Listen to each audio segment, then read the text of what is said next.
Bom dia, Tati, tudo bem? Bom dia, Timóteo.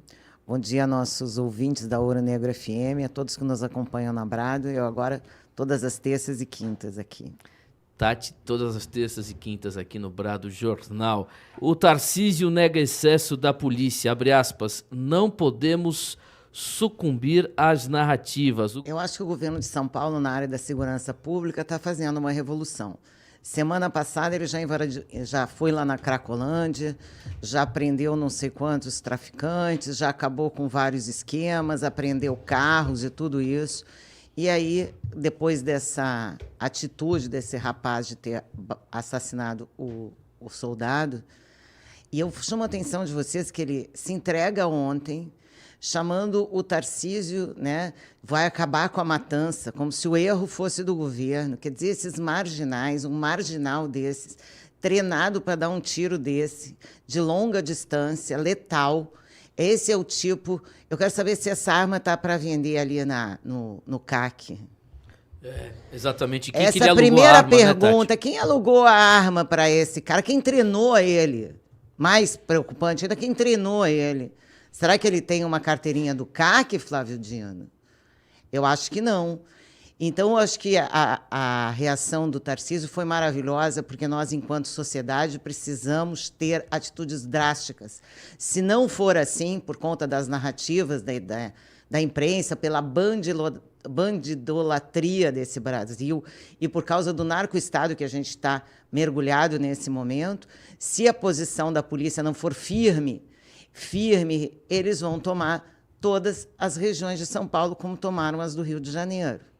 Então, a gente sabe que policial tem dificuldade de subir no Morro do Rio de Janeiro, porque o seu Fachin impediu, e daqui a pouco vai impedir operações como essa também do Tarcísio. Podem apostar, porque eles vão apostar sempre em proteger o bandido. Não é à toa que o Lula subiu sem escolta lá no Morro do Alemão, com o chapeuzinho de CPX. Vamos ouvir agora a declaração do vagabundo. Bora lá. Erickson David, meu apelido é Davinho. Vagabundo. Quero falar pro Tarcísio e pro Derrite aí, lá, falou. parar de fazer a matança aí, matando a pá de gente aí. Pá de gente, vagabundo, você é um safado mesmo, hein, velho? Tô me acusando aí. É o seguinte, eu vou me intrigar, que não tem nada a ver, entendeu? E é isso aí. Isso aí você vai ver o seu lá na cadeia, fica aí, achando que vai ficar de boa. Você sabe o que eu realmente acho sobre isso? Fala aí, Tati. Eu acho que começou, né, a pegar cabeças importantes aí dentro desses mortos ou dentro disso, imediatamente eles tiveram que parar. E para parar fizeram esse cara de pau aí, fazer essa declaração, já tudo combinado, né? Aí vem a declaração dele, daí vem o Flávio Dino dizendo que teve excesso, né? Aí vem aquele outro dos direitos humanos que não aparece Silvio nunca, Almeida. que daí aparece para dizer que vai averiguar, que quer saber dos direitos humanos. Ele não quer saber dos direitos humanos das crianças, das pessoas que são traficadas, não, isso ele acha que é bobagem. Mas lá dos bandidos que morreram, ele quer os recursos, os direitos humanos lá dele. Porque direito humano no Brasil também se seleciona, né? De quem interessa e quem não interessa.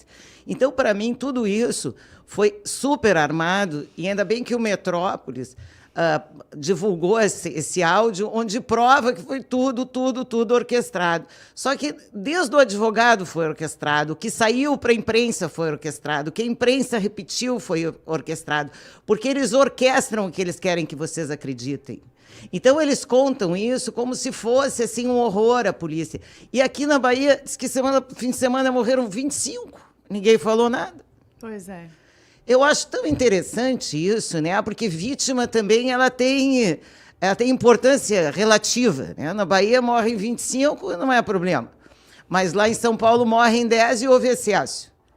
Né? A gente precisa só entender qual é o parâmetro, porque sempre é muito complicado. Para mim, o único parâmetro que existe é: estamos negociando com crime organizado? Não, estamos combatendo o crime organizado. E para combater o crime organizado, que é armado e muito bem armado, só a nossa polícia. Então, a polícia são os nossos soldados, os que nos representam. O povo brasileiro, esses são os contra-lei, são os criminosos, são os que fazem tráfico de droga, tráfico de arma, tráfico de gente. Essas pessoas nós precisamos combater. Então, achar que essas pessoas, cometemos excessos sobre essas pessoas, pelo amor de Deus, de que lado joga a nossa justiça? Eu vou lembrar de novo, o Flávio Dino subiu a favela esses dias também sem proteção. Então, isso tudo, eu acho que, de uma certa forma, inviabiliza, né, o Ministério da Justiça ter qualquer tipo de posição isenta. 8h22, 8h22. Abre aspas, não parece ser proporcional, fecha aspas, diz o Flávio Dino sobre a operação em São Paulo. Eu vou te falar. Eu acho lamentável que o ministro da Justiça do Brasil não diga o que acabou de dizer o governador de São Paulo, ou seja, que estamos numa guerra contra o crime organizado. Parece que para ele isso não existe. Vocês já pararam para pensar? Quantas vezes vocês viram o Flávio Dino atacar o tráfico de drogas, o tráfico de armas? Quantas? E quantas vezes vocês viram o Flávio Dino atacar os CACs, os atiradores normais, as pessoas que vão praticar? Quantas vezes? Então, hoje nós temos um ministro da Justiça que, infelizmente, não representa os desejos do povo brasileiro. Porque eu tenho certeza que você, como eu, queria um ministro que coibisse esse tipo de ação, que não passasse a mão em cima de traficante, que não ficasse chamando bandido de pai de família. Eu acho que nós precisamos urgentemente de uma Secretaria de Segurança Pública que funcione, como funciona a de São Paulo. E é uma pena que o ministro da Justiça seja uma pessoa tão leniente contra um crime tão grave, mas tão grave quanto o crime organizado no Brasil. É uma pena, lamentável. Mas esperar o quê desse governo, né? O Bolsonaro critica o Flávio Dino, o Bolsonaro vai para cima do Flávio Dino, fala sobre a operação da Polícia Militar em São Paulo. Olha o que ele disse, abre aspas, cupincha do descondenado. Coloca os aplausos aí para o Bolsonaro, que foi certeiro. E aí, Tati, o que você achou da fala do Bolsonaro? Perfeita, porque é isso, né? Desde que o Lula subiu aquela favela com aquele bonezinho de CPX, ou de cupincha, é que ficou evidente que tipo de política de segurança pública teríamos dali para frente. E a leniência com crime organizado agora é regra. Vocês têm visto aí manchetes de apreensão de cocaína, de apreensão de armas, de apreensão de droga. Alguém tem visto essas manchetes por aí? Acabou, verdade, né? Então, assim, isso demonstra exatamente que tipo de política pública está sendo adotada nessa área. A liberação, a leniência e várias outras coisas. A gente teve já o negócio da Secretaria da Saúde semana passada, dizendo que a liberação da maconha está entre as políticas de saúde públicas do nosso Brasil. Então, assim, não dava para esperar nada mais. Ele é realmente um cupincha de um descondenado. E essa que é a verdade, é que essa exceção, né, que quer ser do mal, ou ser bandido, virou, infelizmente, a regra e está sob a proteção não só do governo, mas também de uma imprensa militante que não gosta muito de ser assaltada, viu, Timóteo? Cada vez que um cara desse da imprensa que passa a mão para bandido é assaltado, ele reclama. Mas reclama como se passa a mão para bandido? Devia agradecer quando ele vem te assaltar. Ó, obrigado, quer levar mais uma coisinha ou outra? Não é? Então, assim, eu reclamo da falta de segurança pública, mas eu continuo achando que bandido é vítima da sociedade. E enquanto a gente continuar pensando isso, a gente só vai piorar. Então, esse nosso ministro da Justiça, infelizmente, não ajuda nem um pouco e não traz nenhum tipo de confiança de que a segurança pública no Brasil vai melhorar. E vocês vão ver quando a gente tiver um número de homicídios de 2023, quando compararmos com 2022, que foi um dos menores da nossa história, com certeza ele vai ter subido. Ai, chega a dar até um desespero, né, gente? Vamos falar sério, dá até frio na barriga quando a gente fala dessas coisas. Mas eu vou lembrar para você sobre essa entrada do Lula na favela do Rio de Janeiro. Vou contrapor com a tentativa de fazer uma palestra que o Tarcísio teve e foi expulso pelo tráfico de drogas em São Paulo, na favela de Paraisópolis. Então, aí a gente já entende, né, quem está jogando em que time, né? O Tarcísio não conseguiu chegar em Paraisópolis para fazer uma palestra na época da campanha, lembra? Exatamente. Bem lembrado. Foi tirado de lá a tiro, né? Assim, expulso da comunidade, né? E o Lula foi recebido como herói. Mas também aconteceu nos presídios. Isso não é à toa, não. É porque Estamos ele não tava vivendo com a boné. época em que os bandidos viraram heróis nesse país. Mas isso só precede, o excesso de caos só precede a glória, né? Assim a gente espera. O governo já gastou ao menos 24 milhões de reais, quase 25 milhões de reais com viagens de Lula ao exterior. Eu acho que é por isso que o déficit do governo só aumenta, né? Porque só tem um jeito de administrar as coisas na vida, é pelo exemplo. E é exatamente o que o Lula não faz. Ele não administra pelo exemplo. Nós temos um país que dá prejuízo, então ele, como gestor desse país, deveria ser uma pessoa como foi o presidente Bolsonaro, ou seja, no sentido de gastar o mínimo possível do dinheiro público com seu próprio bem-estar. Não é o que a gente vê, desde os móveis do Planalto, as viagens, aos vestidos, enfim. Então, assim, são viagens também que chamam a atenção no exterior pelo esbanjamento que a gente vê. Quer dizer, vários países comentam isso. Portugal chegou a ser matéria, a quantidade de pessoas, carros, aviões para acompanhar tal comitiva presidencial. Então, assim, realmente um absurdo, não melhorou a nossa imagem em nada, muito antes, pelo contrário, acabou vendendo um governo que, apesar de não ter ainda quebrado completamente a nossa economia, porque ainda não deu tempo, mas que já tem sido um governo que todas as agências já estão olhando com aquele olhar de que não vai ser estrito com o gasto público, ou seja, que vai gastar o nosso dinheiro mal, como eu digo, e muito, o tempo todo. E não foge na hora das viagens. Agora, o interessante, né, foi o artigo da Janja, né? A Janja escreveu um artigo essa semana. Sério? Para o jornal francês, dizendo e afirmando que as mulheres são as maiores vítimas das guerras. Mas eu acho que a Janja não entende nada de estatística, porque 93% das vítimas na guerra, casualmente, são homens. Você vê, né, Timóteo? Que coisa. Depoimento de servidor à Polícia Federal desmente conclusão do Exército sobre os atos do dia 8 de janeiro. Olha a bomba aí, matéria do Guilherme Amado, do jornal Metrópolis, viu? Eu acho que quando o servidor fala que viu várias pessoas com camisa do GSI paradas sem fazer nada, eles iam fazer o quê se o general estava servindo aguinha? Eles não iam fazer nada, né? Mas o teu chefe está servindo aguinha ali, o cara da Reuters está pronto para tirar a foto certa para ir para a campanha internacional. É lógico que isso foi tudo armado. É evidente que isso tudo foi armado. Agora, eu fico pensando, né, que problema essas nossas Forças Armadas, porque eu tive na frente do quartel em Brasília umas 2 vezes. E era uma coisa linda de se ver o patriotismo, as pessoas honrando aquela instituição. Aí fala que o bolsonarismo quer acabar com as instituições. Não precisou nada disso. O STF acabou consigo mesmo sozinho e o Exército também acabou consigo mesmo sozinho, de ser o guardião da esperança de vários patriotas para se tornar o grande algoz que prendeu velhinhas num acampamento de manhã sem resistência, colocando em ônibus para campo de concentração. Quer dizer, pior que isso, não existe nada. Nada de pior aconteceu no nosso Brasil no que diz respeito aos direitos humanos. Mas os direitos humanos que interessam, principalmente para essa imprensa podre que nós temos, é o direito dos bandidos, o direito dos patriotas, da velhinha. Tudo isso não interessa. O que interessa, na verdade, é defender sempre os bandidos. Essa é a ideia.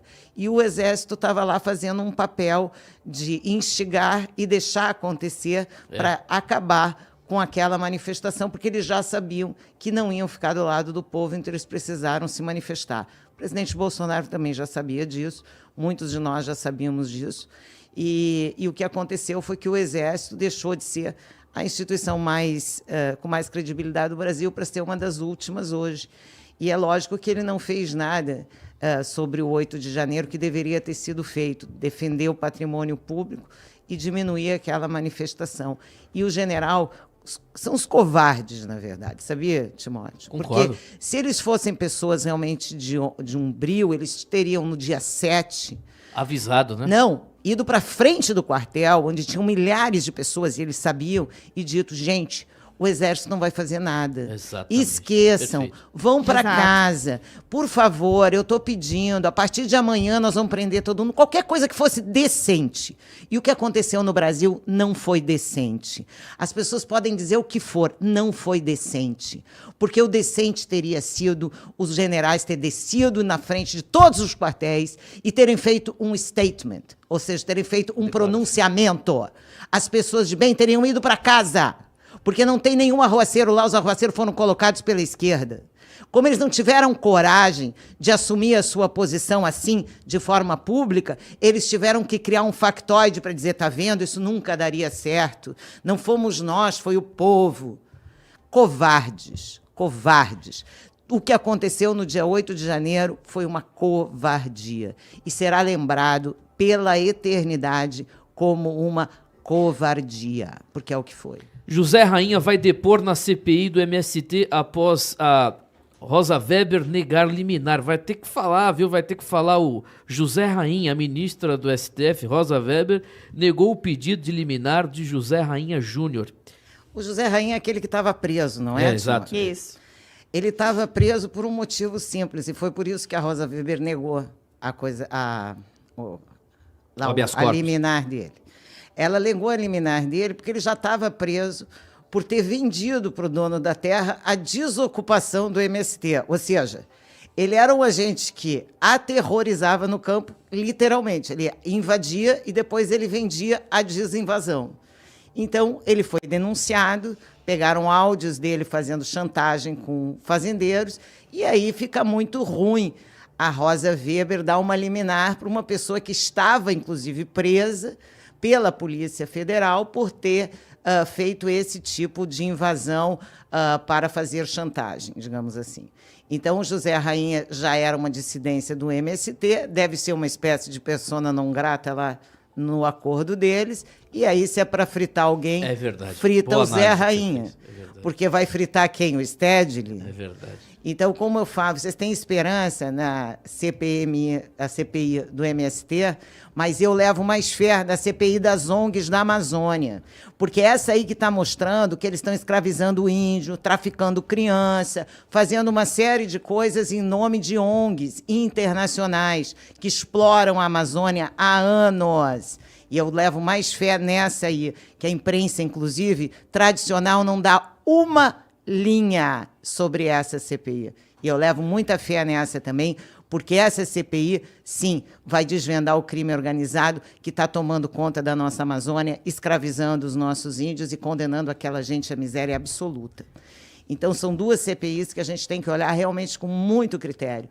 A do MST, que está mostrando que isso, como disse o governador Caiado, é uma entidade que não tem nem CPF, nem CNPJ, ou seja, ela não existe.